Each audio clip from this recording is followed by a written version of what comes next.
Hello everyone, welcome to the Indian Football Portal. It gives me great pleasure to welcome one of the world's renowned sports authors as well as journalist, Mr. Luca Caioli. Mr. Luca Caioli is an Italian author who lives in Madrid, Spain, and he has written books for the likes of Cristiano Ronaldo, Lionel Messi, Kylian Mbappe, Neymar, Luis Suarez, Paul Pogba, Virgil van Dijk, etc. And he's about to write a book on the famous lady footballer Megan Rapinoe. So it's a big pleasure hosting you, Mr. Caioli, and I'll transfer the floor to Sid, who's going to be our host. Thank you. Thank you, Ryan. Thank you so much for the awesome introduction. And as many words are said for you that are, we can talk on and on about the contribution that you have done for football and the books that you have written. So, Luca, I'll ask my first question, and we'll start with a very simple question.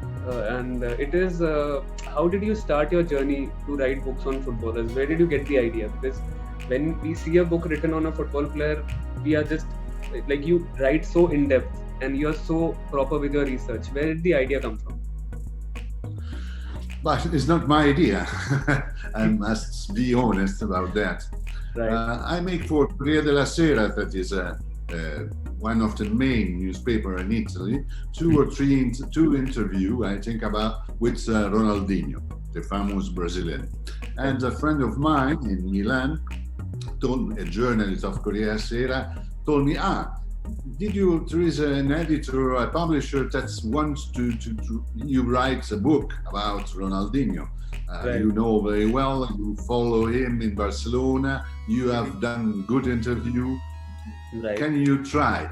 Right. To me seems something incredible, something really difficult, but I do that and then I start.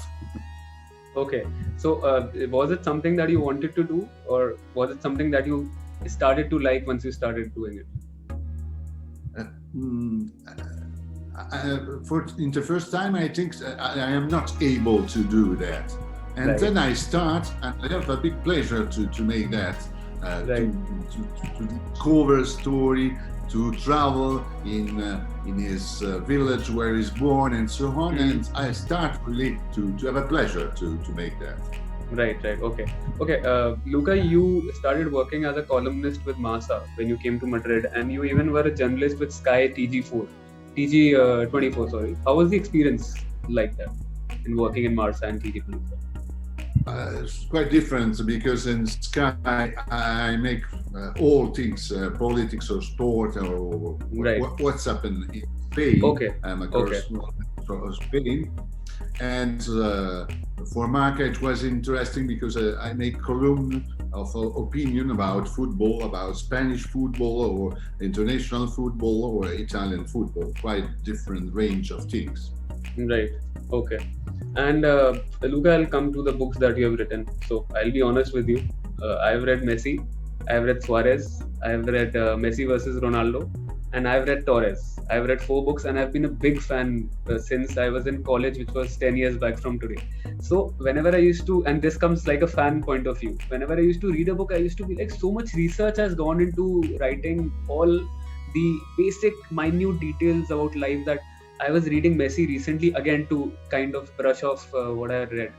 And there's so much detail that how he grew up in Romario and how how his dad used to work and what was the background of his mom's family and everything, what made him into the footballer he is today. How did you get the idea that it has to be so in-depth? Because sometimes when a fan is reading, if it's too in-depth, then they could get bored or not. But you have written every book so beautifully. It's almost like fiction. It doesn't sound like you're writing on a footballer. It's like you're writing on a superhero. You know what I mean? Yeah. No, it's true because Yeah. I have the opportunity at this time to meet 2 or 3 times Lionel, then his mother, his father, his brother, the uncle, and then to travel in Rosario to meet the best friends of Lionel, his teacher, his school, and so I think it's a pleasure, and it's important to show into details, like you say, the story of a person, the story of a footballer, because only with his background, his story, you can see exactly who, in which way grow up and so on. For example, there was an interview in the book with the first trainer who saw him in Grandoli, just a small club, and that's I think to the reader give an idea in the words who grow up, no? Because you are a product of your family, of your time, of your city, of your club, of your friends, and if you are not this context, it's quite difficult to understand the personality of a footballer. Right. And do you think that it helps the footballer if they are supported from the start? Does it help them to become the professional player they are in the later stages of their life? Sure, depends in which the chance you have. There are a lot of stories. Also in the book of, I think, Messi, there are 2 or 3 stories of people that are boys that are better than him, probably. Right. And they didn't arrive because the family, because the drugs, because the age, because every time when you find a footballer who became a star, you find 10 footballers that's child or with 16, 17, 18 years old are better than him, and then they lose the good speed for many reasons, and they didn't arrive. Right. So basically, according to you, if they're consistent in their progress, then maybe they'll make it. Yeah, you need a family, you need people that suggest in the right way, you need to have chance to meet the good people in these good moments, to make the right chance in the right moment.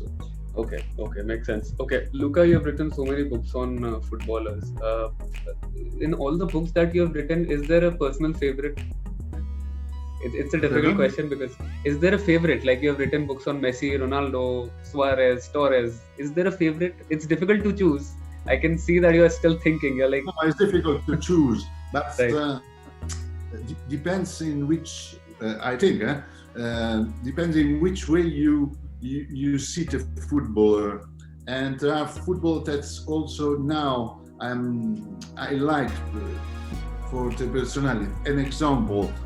Balotelli, no? Right.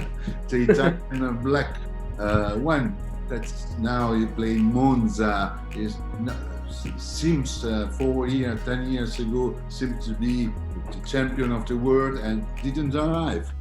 Right. For example, Balotelli or Neymar, for the older story I heard in Brazil and so on. And sometimes when you see playing him, for example, against Bayern München 2 or 3 weeks ago, you see that's football. Maradona, I didn't wrote anything. I interviewed in Italy times ago Maradona.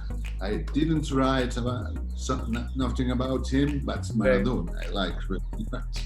Really? What was special about Maradona? Could you specify? Sorry? Like in your talk with Maradona, the interview that you had, you said you liked the conversation you had with him, and what was it like? I interviewed. What was it like talking to Maradona? Yeah. Yeah, no, it was years and years ago. I wrote for a manifesto. I interviewed him after a match and before a match, and it was really interesting. And seeing playing, it was great. Okay. Luca, you have written, as I've mentioned before. Is there a particular club that you supported while you were growing up in Italy and then later on? Yeah, sure. It's not a good moment. AC Milan is my club when I was child, but it's not a good moment. This year seems good in the starting of the season, August, October, November till December. Seems that's a good season. Now is another disaster. Now it's not going well. So do you think that improving in the future? or in the coming weeks or I months? hope so. Are many years that you win nothing and we lose against Manchester United. Manchester United is Right. quite a disaster. Yeah. True. We hope to qualify for the champion, but or for UEFA Cup. I hope that. True. And And that's the worst that is here because Inter is going to win the championship in Italy. Probably also this week. Probably. right. And you have stayed in Italy and you have worked in Madrid. Which part of the, like, what do you like about both the places that you have stayed in? About Madrid and about Italy? I think I spent some time also in England and also in France at Euronews, a lot 7 years, and now 20 years that I live in Madrid, and it's a beautiful city. We can live, but we can live easily apart COVID right now. Right. But I like very much Madrid, but also Milan is my city. I was born here, and for me also it's not Rome, it's not Venice, it's not Florence. I like very much Milan. Okay. Makes sense. Okay, Luca, you have written like on Suarez, and you have written book on Griezmann. You have written on Torres. They're very different personalities, right? Because Suarez, when he's on the field, he's like a bull. Torres, he's very calm. Yeah. Griezmann, again, he's very calm. So when you meet them in person, are they do they emulate that same vibe, or are they different when you meet them personally? How is it different meeting Suarez and how is it different meeting Torres? That's what I wanted to ask. Completely different, I think. Two players. The first time I meet Torres, it was 18 years old, I think. I make an interview for Corriere Sera. It was quite shocked because it was just really young, 18 years old. In Spain, they tenía la cabeza muy bien amueblada. That means it was older for his age. It was, he know perfectly what he wants. He speak really well. He's not a stupid football player that you can find everywhere. It was just a good boy. And Suarez is like I wrote in the book, like a lot of people who know him very well. He is Dr. Jekyll and Mr. Hyde. He's a beautiful person outside of the field, inside of the field. He's a fighter. He's a fighter and can become the worst. No, he demonstrated, but it's just because he wants to win. Just he fights every ball, and sometimes it's too much. Right, true. Okay, you have worked with Cyril Collot on a lot of your books. Like you have worked in Martial, Griezmann, the recently released Van Dijk. How was the experience working with him? Because it was a new addition to the books. I think it's beautiful because writing is an alone work. You are only in your house, in your study, and so on. And working with someone that can see in different way. There is a confrontation of ideas. Right. There is someone who you. If I speak with my wife about, you think it's good to write that about I don't know, Virgil van Dijk. Right. She's not interested. I don't want to talk with her. But if I work with Cyril, we discuss, we meet, we have a beer before the COVID. We go together in a town. We have been, for example, to find the first year of Mbappe and Abundi. So you can have different ideas and age experience different, and that is more rich for a book, I think. Right. And you just mentioned Mbappe. Seeing how he's playing right now in the UEFA Champions League, he is playing like a live wire. He has become such a good player, one of the best youngsters in the world. when you interviewed him, was he very do you think he was confident that he would be reaching that goal, or do you think he was just a kid because you interviewed him when he was pretty young? But every trainer, every coach that we saw, every manager we saw in Madrid, his hometown when he was young, really young, everyone said that he can be a really star. And then there is also the particularity of his family.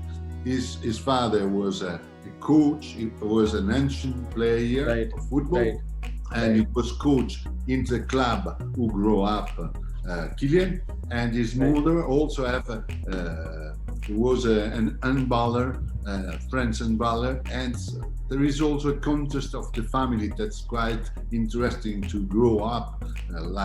He start to play football in the team that is near his house at 2-3 years old, and see the other playing and see his father. I think he grew up with the idea to be a great footballer. Almost like Haaland.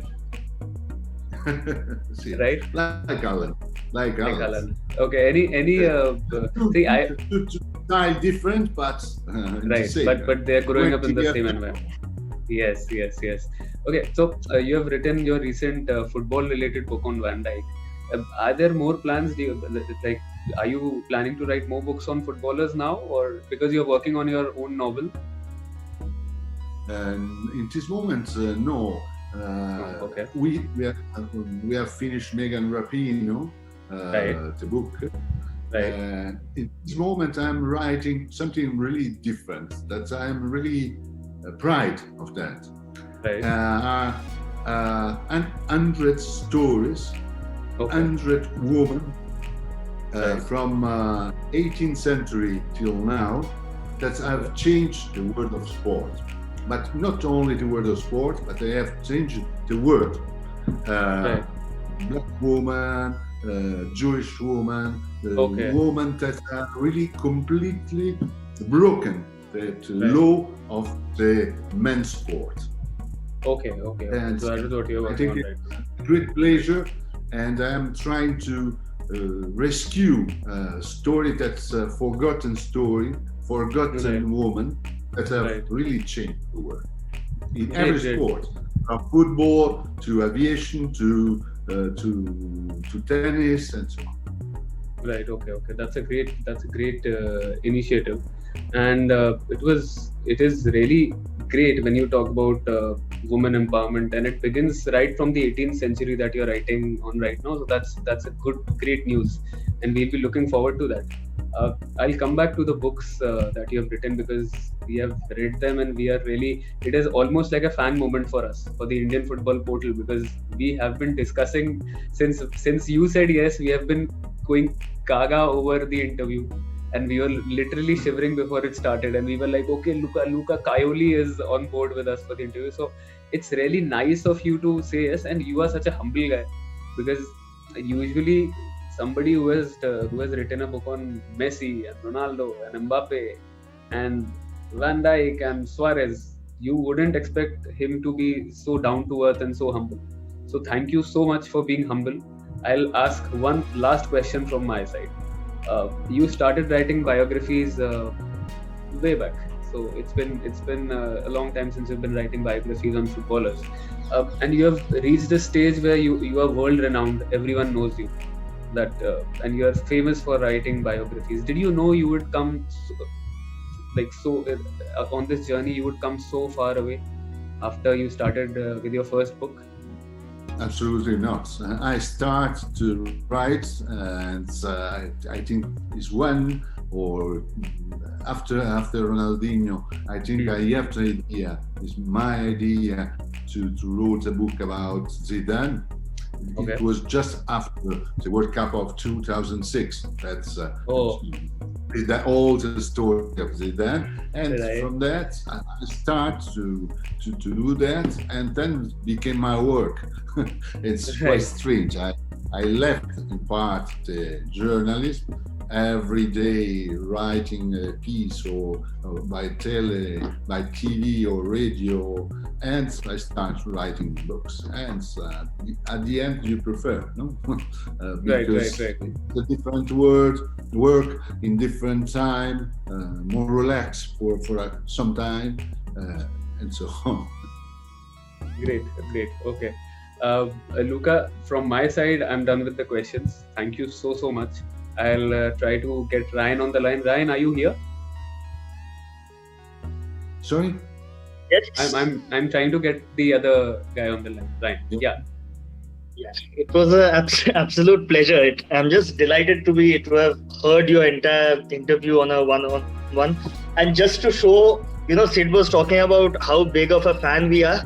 Here is some physical evidence of how big of a fan we are. And as you can see behind Sid, he has got, I think, I've got Messi. I've got Messi over here. Sure.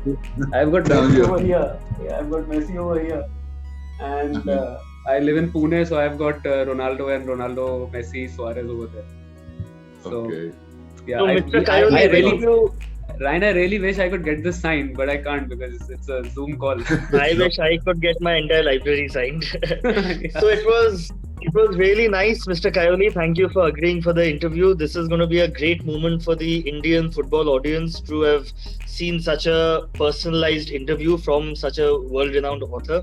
And we would like to thank you immensely for this. Thanks to you. It's a pleasure to speak with you. And I hope the best for your site.